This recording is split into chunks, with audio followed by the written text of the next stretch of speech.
शुद्धि वचन शुद्धि काया शुद्धि आहार जल शुद्ध भोजनशाला में प्रवेश कीजिए। नमोस्तु महाराज। समृद्धि उत्साह ग्रहण कीजिए।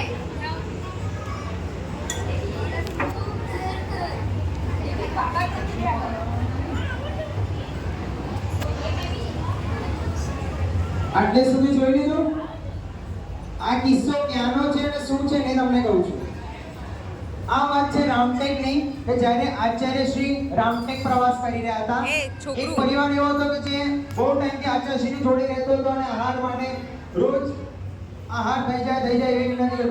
બે ત્રણ વાર તો આચાર્ય શ્રીને બી કહી દીધું કે આચાર્ય શ્રી આપ हमारे घर पे आहार पे नहीं आते हो. જે તમે પ્રશ્નમાં કહી દો છો ને મહેરબાની પૂછते हो.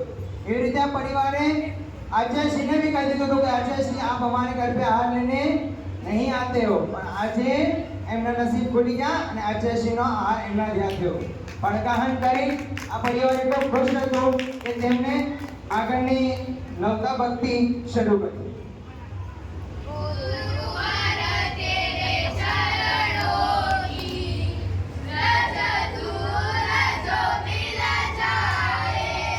આચાર્ય શ્રીનું પાંચ પ્રક્ષાલન કર્યું અને ત્યારબાદ તેમને ભક્તિ ભાવથી આચાર્ય શ્રીની પૂજા.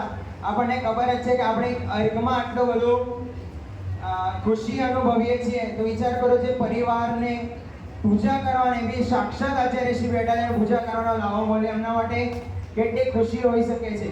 તેમને પૂજા પ્રારંભ કરી અને પૂજામાં કામના કી અષ્ટકર્મનો નાશ થાય, અક્ષય પદની પ્રાપ્તિ થાય, મોક્ષ ફળની પ્રાપ્તિ થાય.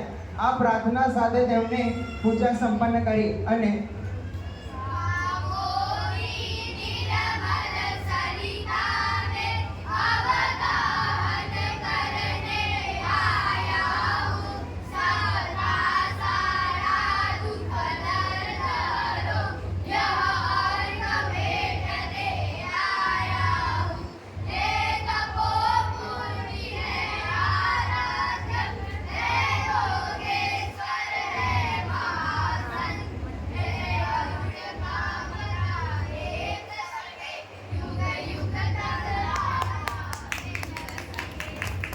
ओम ह्रीं संत शिवाचार्य गुरु विद्यासागराय नमो नमः.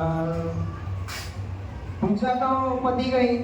હવે આ પરિવાર એટલો ખુશ હતો કે બસ ટૂંક જ સમયમાં આચાર્યશ્રીનો આહાર પ્રારંભ થવા જઈ રહ્યો હતો.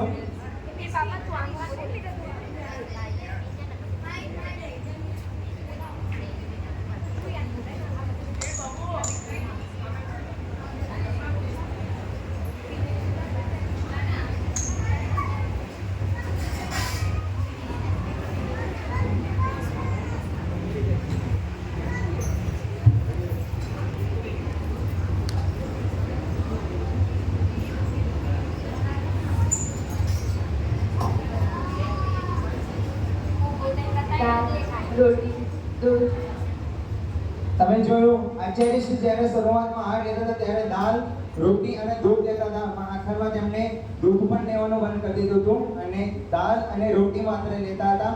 હવે આ પરિવાર બહુ ખુશ થઈ ગયો કારણ કે એમને આચાર્ય શ્રીની અનુમતિ મળી ગઈ હતી અને એમને આખરી નવતા ભક્તિ એટલે કે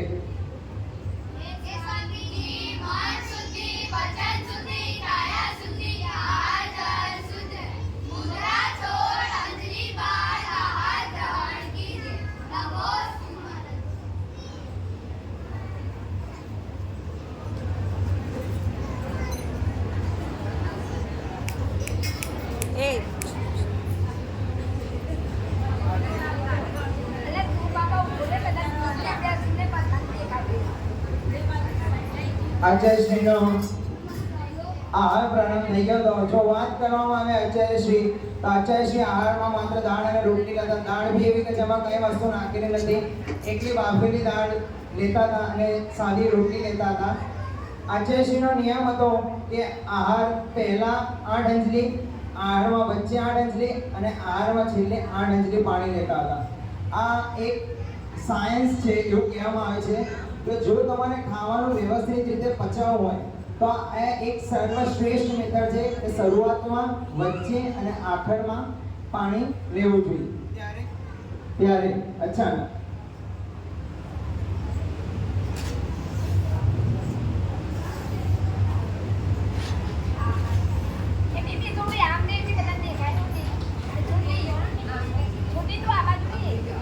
ત્યારે આહાર ચાલી રહ્યો હતો. બધા ખૂબ જ ખુશ હતા અને વારાફરતી વારો બધા વ્યક્તિ આચાર્યશ્રીને આહાર આપી રહ્યા હતા. આહાર આપતા આપતા કંઈક એવું થયું કે જેના કારણે આખો પરિવાર આશ્ચર્યચકિત થઈ ગયું. એ કેમ થયું એ આપણે આગળ જોઈશું.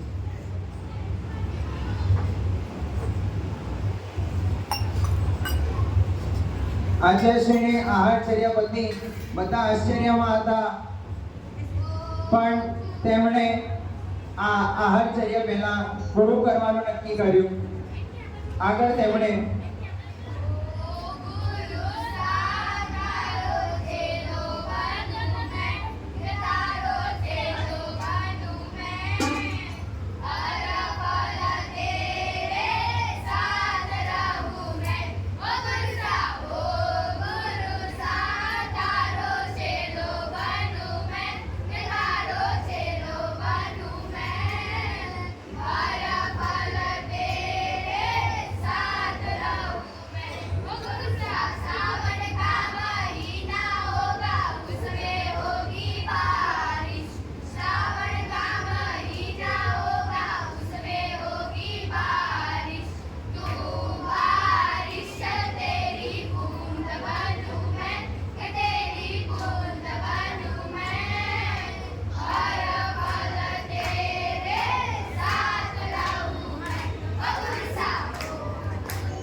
આચાર્યશ્રીએ ભક્તિ ભાવથી એમને આહારચર્યા સંપન્ન કરી અને તેઓ મંદિર તરફ જઈ રહ્યા હતા.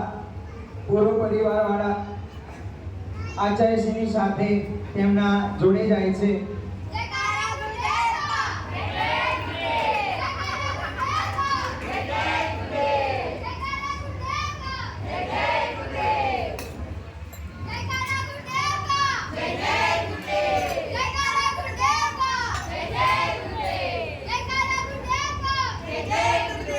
આચાર્યશ્રીના રૂમમાં કક્ષમાં આવ્યા પછી બધા આચાર્યશ્રીની સમક્ષ બેસી જાય છે અને પોતાના મનમાં રહેલા એ પ્રશ્નો આચાર્યશ્રીથી પૂછે છે.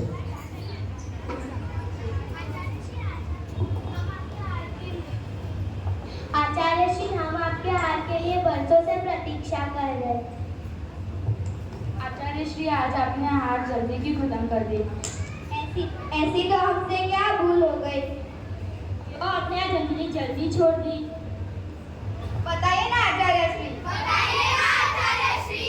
આચાર્યશ્રીનો એક નેચર હતો કે તે ક્યારે બી પોતાનો જવાબ નતા આપતા, હે ને, ખાલી એક જ સ્માઇલ કરતા હતા અને સ્માઇલ ભક્તો માટે ઘણી વધારે હતી.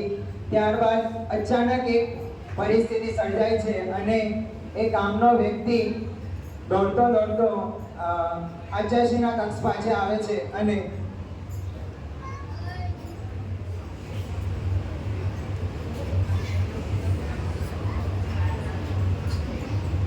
अरे आपने सुना क्या? जिस कक्ष में आचार्य सिंह ने हार लिया था, जहाँ से आचार्य सिंह 7 मिनट में हार लेके निकल गए थे, वह कक्ष अभी टूट चुका है.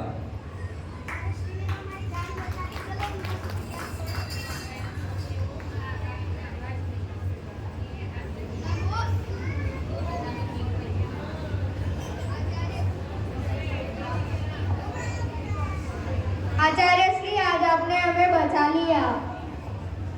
आपने तो हमारी जान बचा ली. शुक्रिया आचार्य श्री. આ વાત છે રામટેકની કે જ્યારે આચાર્યશ્રી આર્ય માત્ર 7 મિનિટમાં બહાર નીકળી ગયા હતા. કદાચ આચાર્યશ્રીને પહેલેથી જ ખબર હતી કે આ રૂમ તૂટી જવાનો છે. તેના કારણે તેઓ ફટાફટ પોતાનો આહાર લીધો ના લીધો કરીને આહાર કક્ષમાંથી નીકળી ગયા હતા. પણ બહાર આવ્યા પછી જ્યારે આ પરિવારને ખબર પડી કે તેમને આચાર્યશ્રી તેમની જાન બચાવી લીધી છે, તો તેમને બધાએ સાથે મળીને તેમનો શુક્રિયા અદા કર્યો. આને કહેવાય સાચા ગુરુ, સાચા દેવ કે સાચા ભગવાન. આપણા માટે તે ભગવાન છે, ગુરુ છે અને દેવ છે કે જે હંમેશા પોતાના શિષ્ય કે પોતાના ચેલાની જાન બચાવવા માટે હંમેશા તત્પર રહે છે.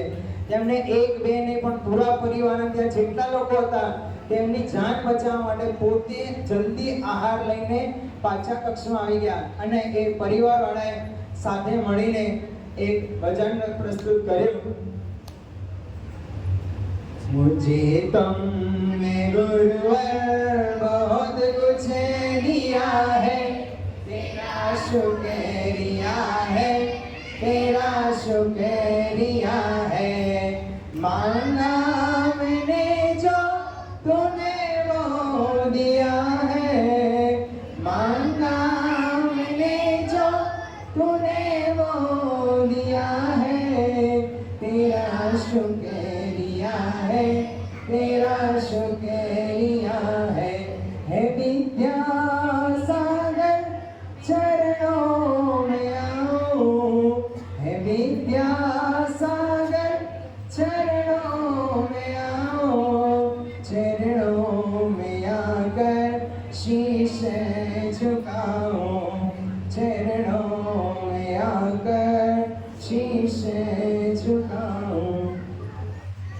કંઈક આ રીતે આચાર્યશ્રીની આજની આ આચર્યા સંપન્ન થઈ.